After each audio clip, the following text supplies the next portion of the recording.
Hello to everybody. I would like to present my paper titled Problems of Double Taxation of Income of Non-Residents in Case of Bilateral Agreements. And let's start it about this presentation. First, my introduction. My name is Matjaž Kovač. I am a lawyer at Direction for Infrastructure, Republic of Slovenia, and I'm also owner of firm Lexiaco DO. So let's start with this presentation. Foreign enterprises, in case of performing business activity and about taxation of income, should consider two or more legal systems, or else the legal system of the country in which the enterprise have permanent business activity, and the legal system of the country in which a resident is enterprise or permanent establishment. For most of the form of income, income from business activity and income from investment activity, the problem of double taxation relief is soluted through the Model Convention for the avoidance of double taxation with respect to taxes and income and capital. Solutions in this convention are based on abolish all double taxations in those countries in which we have collisions between legal norms at the same level. Double taxation of company profits can be prevented by adopting unilateral measures, but the most effective way to prevent this double taxation is the composition of bilateral or multilateral agreements.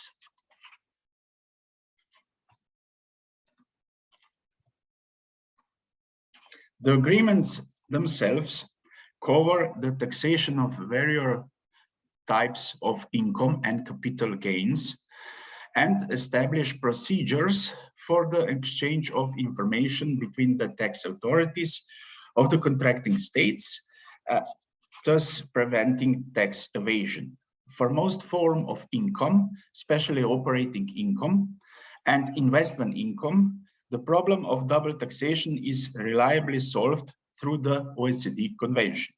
The solution in this OECD Model Convention relates to the elimination of double taxation in those countries where there is a conflict between the tax norms and the tax norms in the same rank. The tax is distributed between the country of residence and the country of tax source according to the provisions of these model conventions.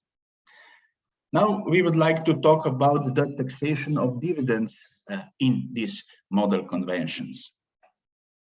In accordance with the double taxation agreements, dividends may be taxed exclusively either in the country of residence or in the country of origin.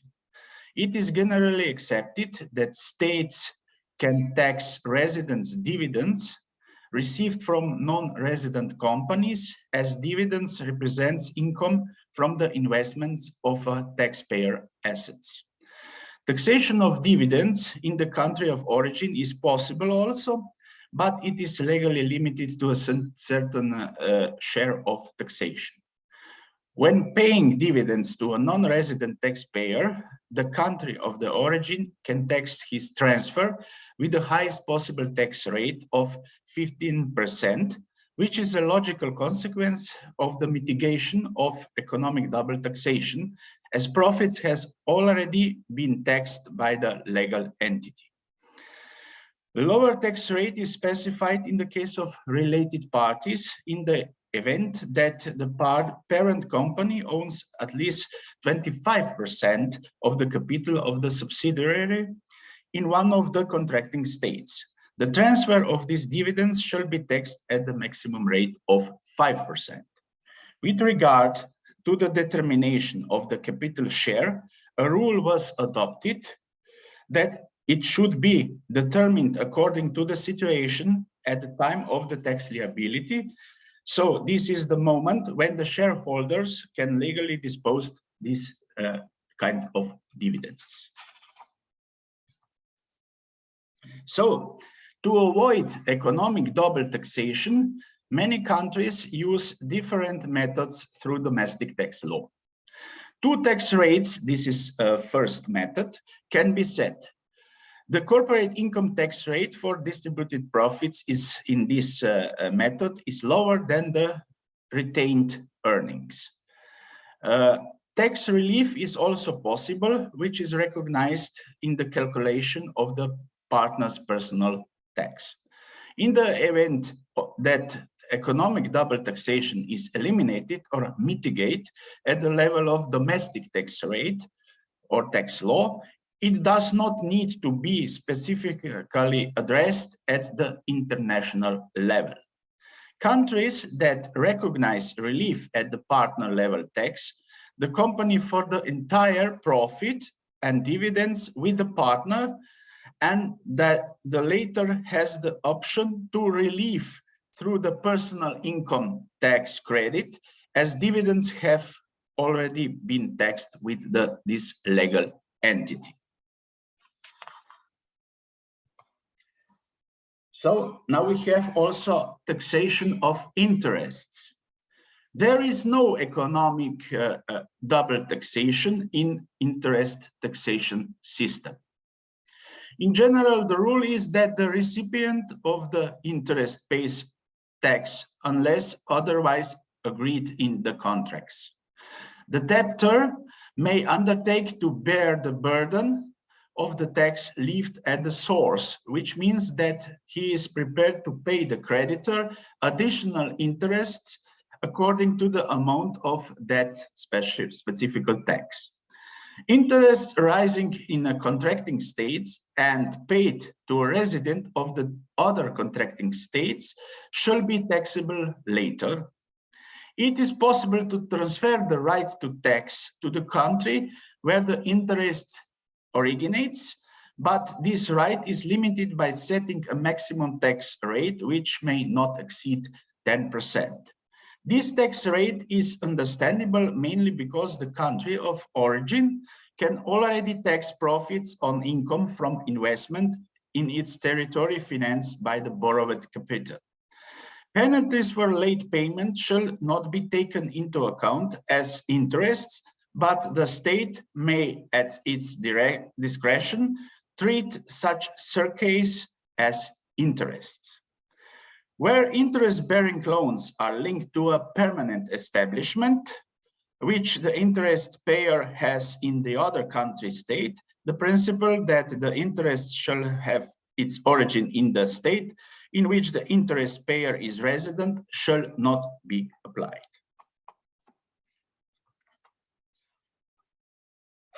Now, something about the taxation of intellectual property rights. Taxation of income from intellectual property rights is considered in international law under the taxation of income from property rights. The problems of international legal taxation of income from intellectual property rights are considered in the context of a collision of foreign source income. It is again a generally accepted principle that payments from intellectual property rights are taxed exclusively in the country where the beneficiary owner is resident.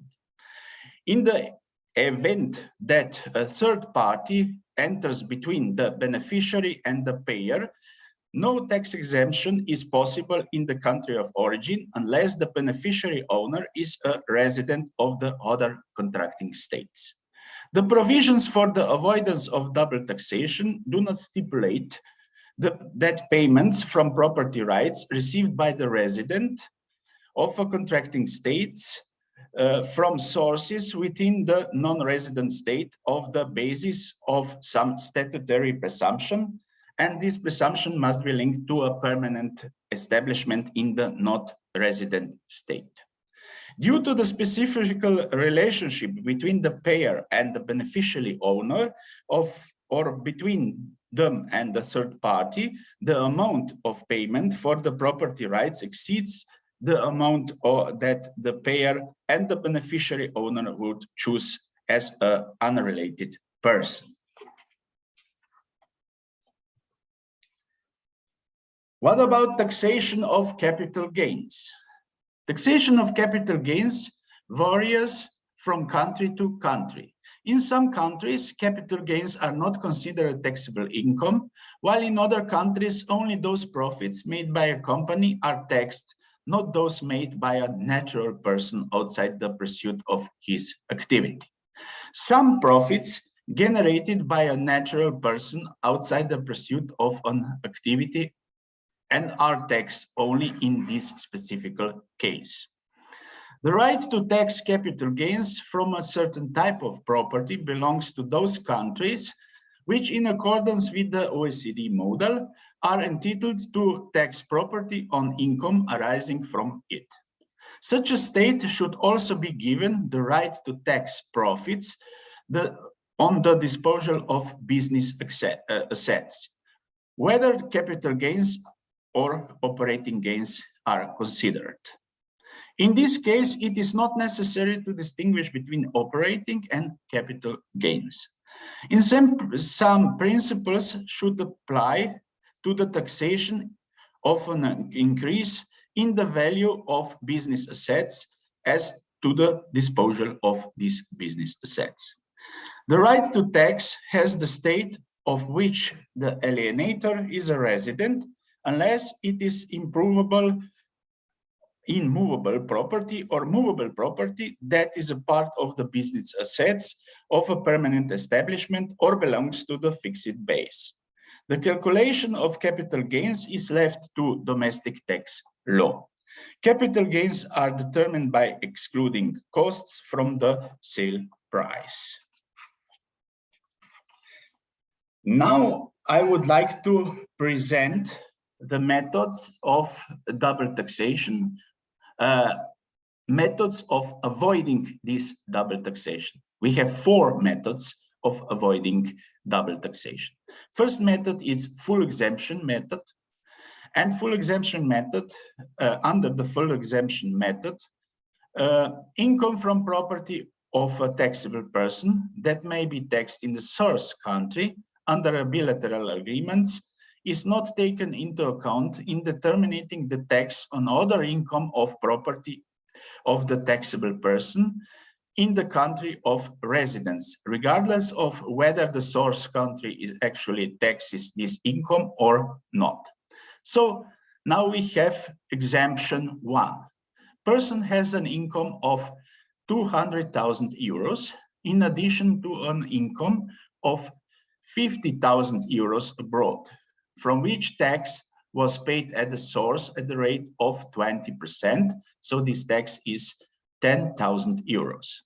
In the country of residence, it determines the tax base of 200,000 euros, of which tax is levied at the rate of 30%. So this tax is 60,000 euros. Income that has already been taken at the source is not included in this tax base. That is normal. Now we have progression exemption method. However, under the progression exemption method, the income of assets of a taxable person who may be taken in the country and taxed in the country of source under a bilateral agreement are not taxed in this country of residence, but that country has the right to take such an income from property into account when determining tax on other income of taxable person. Example number 2. Person has an income abroad of 30,000 euros, of which tax is paid at source at the rate of 15%. In the country of residence, he still has 200,000 euros of income, from which he paid tax at the rate of 20%, which amounts to 40,000 euros. The scale for taxation is progressive and amounts to 20% of the tax base has a value of 200,000 euros, and the 30% for the tax base is 230,000 euros. So this person established a tax base of 200,000 euros in the country of residence, from which he would calculate personal income tax at the rate of 20%. Since the method of exemption is provided by progression, he will calculate personal income tax as it would apply to all his world income in tax rate is 30%.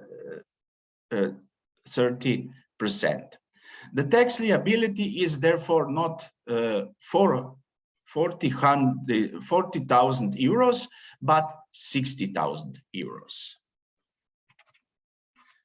Then we have the full deduction method. Under the deduction method, the country of residence calculates the tax on the taxpayer total income of property, including income of property from a source in another country, which may be taxed in that other country by bilateral agreement, but excluding this income of property, which may be taxed by bilateral agreement only in this source country.